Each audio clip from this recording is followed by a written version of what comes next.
Mr.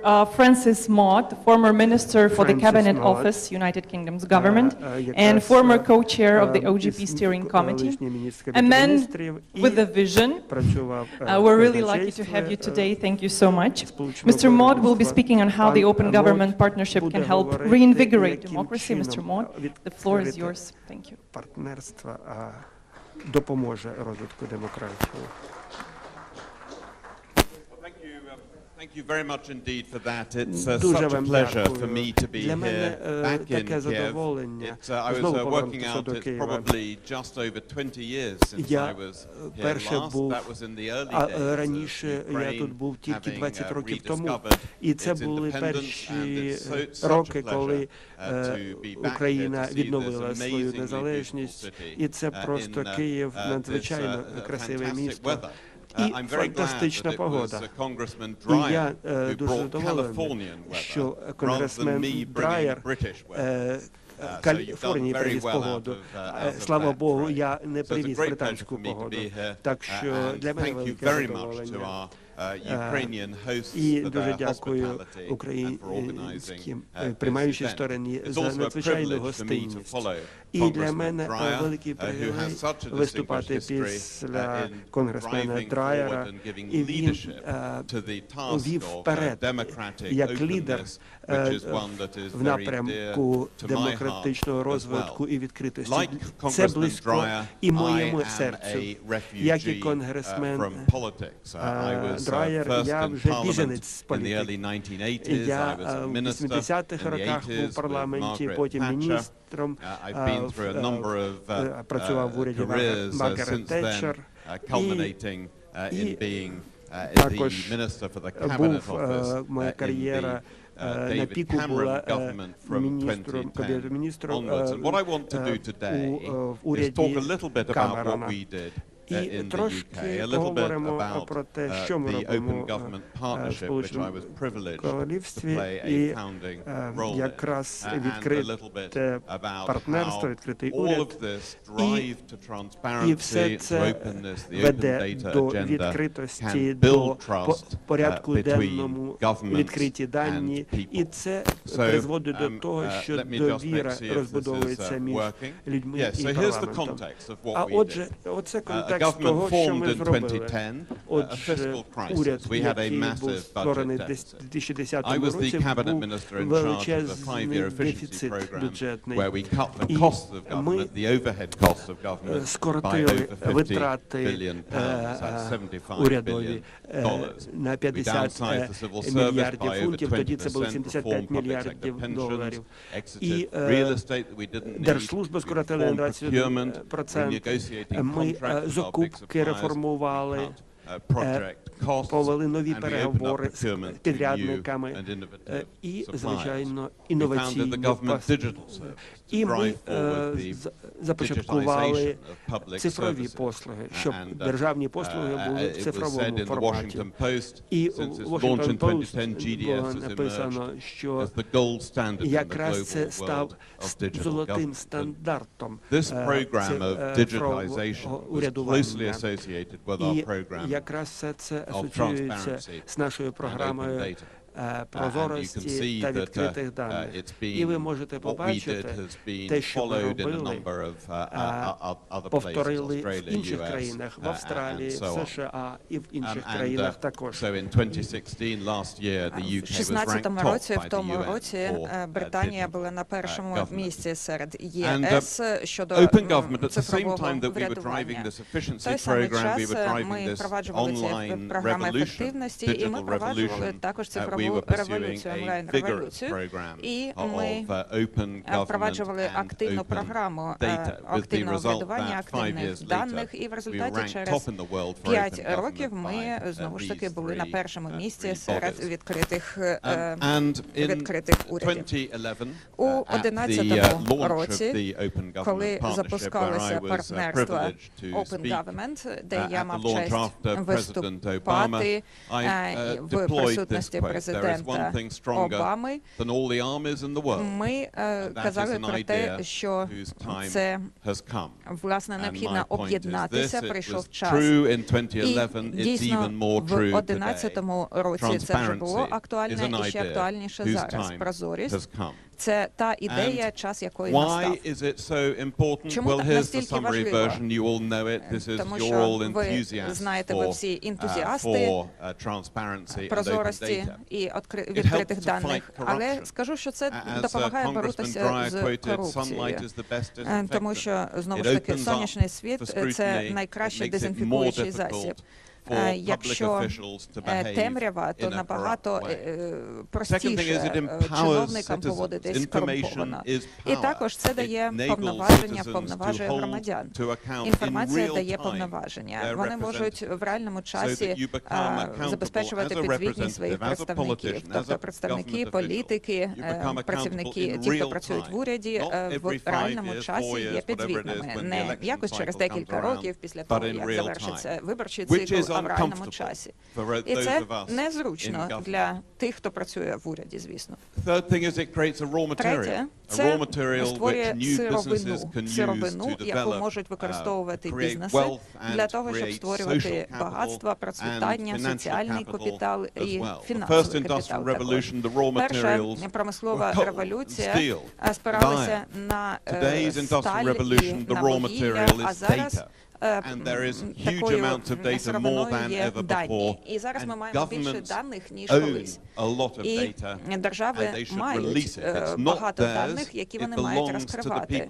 Тому що ці дані, ця інформація належить людям, народу. Тому що, власне, люди сплачують свої податки, і все це має бути прозорим, відкритим і доступним усім для використання. І четвертий аспект, про який я буду говорити більш детально, це формує довіру. Тому що якщо ви відкрито розповідаєте, що відбувається людям, особливо про те, що відбувається не так добре, іде не так добре, то вони вам більше вірятимуть, коли ви будете говорити про свої успіхи також. І це не просто. Це перше зауваження. Ніхто не має передбачати, що це буде просто. Іноді ми просуваємо прозорість і відкриті дані, і спочатку люди можуть думати, що це щось таке не конкретне, щось таке м'яке, але насправді це жорстке, це щось дуже конкретне, те, що дає конкретні переваги, тому що це забезпечує підзвітність, люди виходять за межі своєї зони комфорту, політики, бюрократи, і, звичайно, вони чинять супротив. Я попереджаю тих, хто стає лише на цей шлях, ви будете стикатися з спротивом. І це потребує креативності. Необхідно креативно підходити, творчо підходити до того, як боротися з таким супротивом. Тому що це, знову ж таки, такий важливий і цікавий феномен, явище. Усі політики, коли вони в опозиції, вони великі ентузіасти прозорості. А чому б і ні? Ви хочете, щоб уряд був підзвітним і прозорим. І такий ентузіазм, як правило, зберігається протягом першого року, після того, як їх обирають, і вони отримають повноваження, вони отримають владу. Тому що перший рік ви просто показуєте, що зробили ваші попередники. Але через рік наступає важливий момент. Тому що тут уже ваша задача не посилатися на те, що зробили ваші попередники, а вже говорити про те, що ви зробили. І тоді вже уряд стикається з питанням реальної підзвітності і починає з'являтися супротив. І необхідно дуже креативно підходити, тобто вони можуть дуже креативно підходити до того, пояснюючи, чому вони не можуть розкривати інформацію. Там, скажімо, питання національної безпеки. Завжди використовують таке виправдання. Іноді це правда, але в більшості випадків ні. В більшості випадків можна безпечно розкривати дані. Або комерційна конфіденційність компанії. Чому не розкривати інформацію щодо контрактів. Але також часто це нонсенс, тому що розкриття інформації забезпечує і якість виконання контрактів. Далі приватність даних, право на приватність даних. Знову ж таки, ми не можемо розкривати даних, тому що це ставить під сумнів приватність фізичних осіб. Але тобто у нас дуже великий досвід, як ми стикалися з супротивом, ми боролися з супротивом проти відкриття даних. І знову ж таки, є і певні законодавчі юридичні питання, чому не можна розкривати інформацію. І найчастіше я, принаймні, чую, покажіть мені закон чи положення закону, де написано, що ви не можете розкрити цю інформацію. Це те твердження, яке ми найчастіше використовуємо. І, як правило, ми доводимо, що абсолютно за законом можна робити те, чого ми хочемо. І, знову ж таки, іноді кажуть, так, звісно, ми хочемо розкрити дані, але якість цих даних не така вже хороша. Нам треба час, щоб поліпшити якість цих даних перед тим, як ми їх розкриємо. І на це я відповідаю так: опублікуйте, а якість сама собою удосконалиться. І досить швидко, тому що багато людей почнуть перевіряти ці дані. Організації будуть вивчати дані. І, чесно кажучи, ви, ким би ви не були в державному апараті, ви самі будете почуватися, вам буде незручно, що у вас неякісні дані, звичайно. І ви самі захочете поліпшити дані перед їхньою публікацією. Тобто ви почули якісь причини супротиву. І необхідно їм кидати виклик, боротися з ними, тому що має бути така презумпція, що дані відкриті, дані мають розкриватися. І, отже, якщо говорити про суть питання, деталі щодо витрат з державного бюджету. Це та інформація, яка має розкриватися на досить широкому, на найнижчому рівні. Тобто навіть ми розкриваємо дані, якщо йдеться про декілька тисяч фунтів. Тобто ми публікуємо вихідну інформацію, вихідні документи. Це дуже важливо, тому що громадяни повинні знати, на що витрачають їхні гроші. І якщо не розкривати ці дані, то як вони можуть про це дізнатися? Отже, це перший крок до побудови довіри. Далі контракти, які укладає держава. Ми розкриваємо цю інформацію. У нас є відкритий веб-сайт з контрактами, угодами, результатами тендерів. І ми отримаємо величезні від цього переваги. Тобто все більше потенційних постачальників беруть участь у тендерних процедурах, більше конкуренція, більше провайдерів, більше кількість, більша якість і кількість пропозицій, і вони стають все більш доступними завдяки цьому. Таким чином, ми знову ж таки можемо розкривати і більші дані щодо результатів виконання контрактів. І можна порівняти, які контракти, угоди були укладені і до чого це призвело, за що вони заплатили. І також у нас були певні проблеми з деякими великими компаніями, які надавали послуги державі. І ми провели перегляд цих контрактів і також спроможності держави вести, управляти цими контрактами, тому що часто державні органи не мають достатніх таких комерційних спроможностей, щоб ефективно управляти, керувати контрактами. І були певні спроби чиновників британського уряду трошки ніби знизити критику і просили нас не надто критикувати ці процеси за результатами такого аналізу. Але, власне, журналіст з BBC до мене прийшов, аби взяти у мене інтерв'ю, коли ми опублікували звіт за результатами, і я бачив, що він був розчарований. Він дуже розчаровано сказав: але вас не можна звинуватити у тому, що ви щось приховуєте. І це для мене був дуже важливий урок. Коли держава відкрита, уряд відкритий, це формує довіру. Тобто, якщо ви відкрито кажете навіть про те, що неуспішно було реалізовано, то люди будуть вам більше вірити, коли ви будете говорити про успіхи. В багатьох демократичних країнах є просто така культура, що за замовченням не вірять тому, що говорять політики. І коли політики, коли державні органи є відкритими, коли вони добровільно розкривають інформацію громадськості, то таким чином формується довіра. What we did on projects, the government's major projects. I introduced the major projects authority таких великих проєктів, які ми впроваджували на державному рівні, аби забезпечити постійний нагляд над цими процесами. Тобто ми присвоювали як світлофора кольори, присвоювали таку оцінку різним процесам, і де є проблеми, де не розкривається інформація. І такі рейтинги ми публікуємо. І це викликає певне занепокоєння моїх колег з уряду. Вони часто кажуть, ну як так, ми впроваджуємо важливі великі проекти, нам необхідно мати політичний капітал, а ви кажете, що там щось не так. А ми кажемо, ми повинні про це казати, тому що це найкращий такий драйвер, те, що стимулює людей, які відповідальні за проекти, все робити правильно. І реакція ЗМІ, реакція громадськості дуже цікавою була, тому що мої колеги казали, це дасть зброю нашим опонентам, і ЗМІ почнуть нападати просто на державу. Але фактично, що сталося?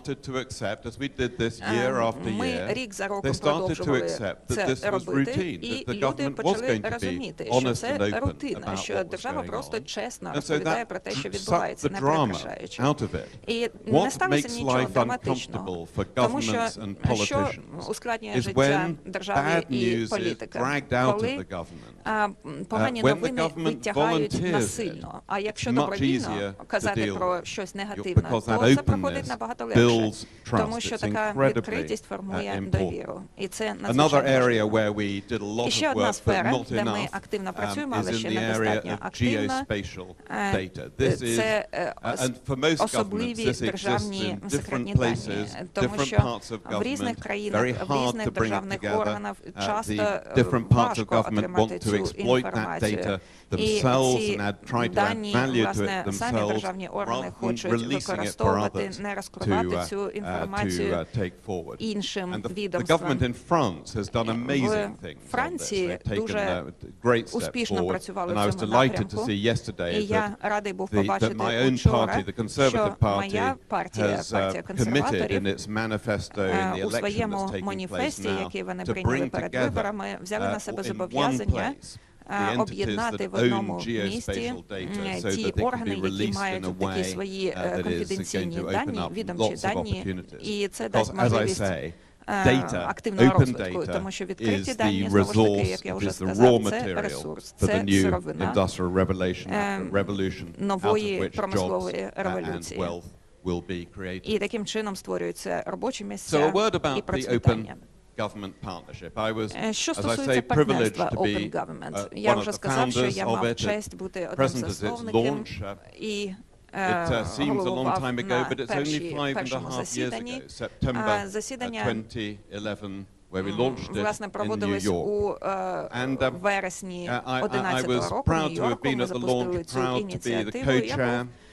Я дуже пишався тим, що я був на тому засіданні, потім ми були в Бразилії, в Індонезії, і в Лондоні ми приймали саміт в 2013 році. І я дуже радий, що співпрацював дуже тісно з представниками громадянського суспільства, які були співголовами цих засідань.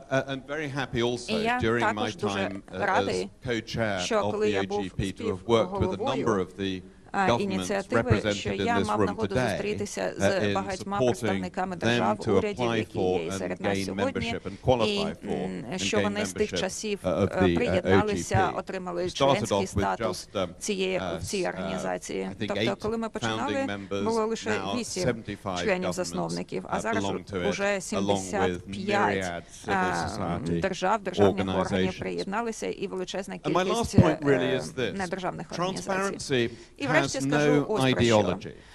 Прозорість не має ідеології, тобто це нейтральна концепція. Є ентузіасти і праві партії, і ліві партії, тобто людина може бути належати до якоїсь партії чи не належати до партії, тобто прозорість не залежить від ідеології. І це величезні переваги дає. Ми будемо говорити про це на цій конференції. Це формує довіру до законодавчої гілки влади.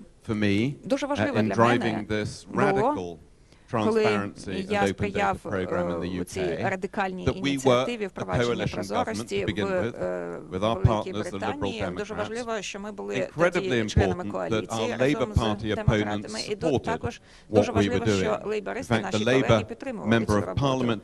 Тобто є лейбористи, які зараз є заступником голови партії, Francis Maude. I mean, when's that ever happened? And so that sense that this was not partisan is incredibly important in building up that sense that you've got something inevitable and unstoppable. Це має бути такий процес, який іде сам собою, який не має бути зворотнім. Я завжди думав, що в ході розвитку ініціативи це дуже важливо забезпечити підтримку з боку реформаторів, тому що прозорість – це те, що сприяє реформам. І я завжди кажу своїм друзям і колегам, представникам громадянського суспільства, не дивіться на державу як на монолітну організацію, яка має єдину точку зору, єдиний підхід. В межах будь-якого уряду, державного апарату, в яких я працював, і зараз я, власне, уже працюю до того, як я зайнявся цією роботою, я працював у великій кількості державних органів, ми займалися впровадженням цифрових технологій і таке інше. Отже, в будь-якому уряді є реформатори і є ті, хто чинять супротив. Тобто чиновники, бюрократи, вони всі різні. І якщо людина є реформатором, він може почуватися, вона може почуватися одинокою. І дуже важливо, коли ми впроваджуємо програму реформ і забезпечення прозорості і відкритих даних, важливо, щоб ці реформатори отримували підтримку від тих, хто також просуває реформи, від їхніх колег. Це дуже просто часто, дуже просто розглядати державу як свого опонента, якщо ви працюєте в громадянському суспільстві. Але один з аргументів, який я часто чую від своїх колег, державних працівників державного апарату, коли ми говоримо про прозорість, про відкриті дані від ентузіастів, вони кажуть, так, це робить наше життя незручним, але і ще, що важко, що ніколи люди не почуваються задоволеними. Коли ви починаєте цю роботу, від вас завжди вимагають більшого. Отже, я звертаюся до колег, представників громадянського суспільства. Коли ви бачите, що представники держави працюють в цьому напрямку, роблять якісь зусилля, приймайте до уваги, що це складна робота. Надавайте їм підтримку, ви нагороджуєте реформаторів, давайте їм підтримку, інакше вони просто можуть зупинитися. І коли ви бачите, що ця робота проводиться, коли ви бачите, що реформа набуває розвитку, дуже важливо формувати підтримку. І це сприяє довірі. Дуже багато чого вже зроблено, але, власне, ми лише підійшли до цієї величезної гори, яку необхідно подолати, щоб досягти прозорості і відкритих даних. І я дуже рада, що я сьогодні тут, на цьому заході, і дуже дякую, що ви слухали.